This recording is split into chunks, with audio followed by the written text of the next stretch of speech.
মুহূর্তে সদরঘাটে যেতে চাই। আমাদের সহকর্মী মাইনুল মারুফ যুক্ত হয়েছেন আমাদের সাথে লঞ্চের করে বাড়ি ফেরার মানুষের খবর নিয়ে। মাইনুল, লঞ্চগুলো ছেড়ে যাওয়ার ক্ষেত্রে কোনো প্রতিবন্ধকতা দেখছেন কিনা? বিশেষ করে আমরা জানি যে বৃষ্টি এবং ঝড় মোকাবেলা করেই যেতে হচ্ছে। এখন রাজধানীর বেশ কিছু জায়গায় বৃষ্টিও হচ্ছে, সেটিকে মাথায় রেখে লঞ্চগুলো কতটা নিরাপত্তা ব্যবস্থা রেখেছে, যদি কারোর সাথে কথা বলার সুযোগ হয়ে থাকে আপনার কর্তৃপক্ষের?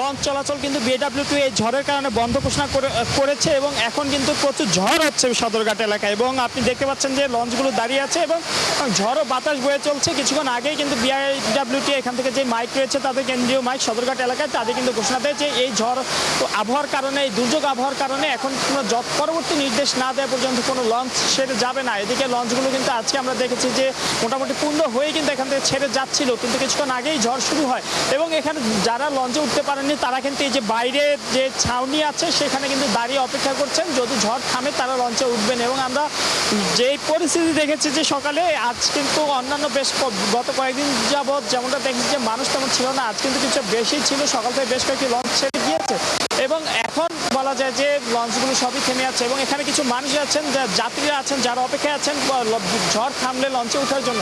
একটু তাদের সাথে কথা হচ্ছে। এই যে বিএডব্লিউ থেকে এক ঘোষণা দিয়েছে লঞ্চ বন্ধ করার জন্য আপাতত, এবং এই যে দুর্যোগপূর্ণ আবহাওয়া এর মধ্য দিয়ে আপনার লঞ্চের যাত্রাটা আসলে কেন? যাত্রাটা ঈদ আনন্দ পরিবারের সাথে করার জন্য। যদিও বিআইডব্লিউটি কিছুক্ষণ আগে ঘোষণা দিয়ে সাময়িকভাবে লঞ্চ বন্ধ, এখন যদি আবার আবহাওয়া ঠিক হয় হয়তো ছাড়তে পারে, ছাড়লে আমরা যাব।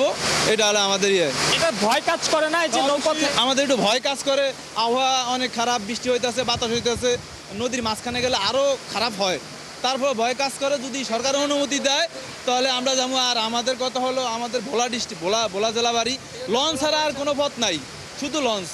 যদি ভোলা বরিশাল সেতু হইতো তা আমাদের এই দুর্যোগটা একটু কমতো আমাদের। যে যেমনটা বলছিলেন যে এই তারা যেমনটা বলছিলেন যে যেহেতু দুর্যোগপূর্ণ আবহাওয়া তারা আপাতত যাচ্ছেন না। ধন্যবাদ মাইনুল মারুফ। আপনার মাধ্যমে আমরা লঞ্চে ঘরে ফেরার মানুষের খবর শুনছিলাম, তবে কিছুটা বৈরী আবহাওয়ার কারণে এই মুহূর্তে লঞ্চ চলাচল বন্ধ রয়েছে। দর্শক, আমাদের সহকর্মীরা ঘরে ফেরার মানুষের খবর নিয়ে এতক্ষণ যুক্ত ছিলেন।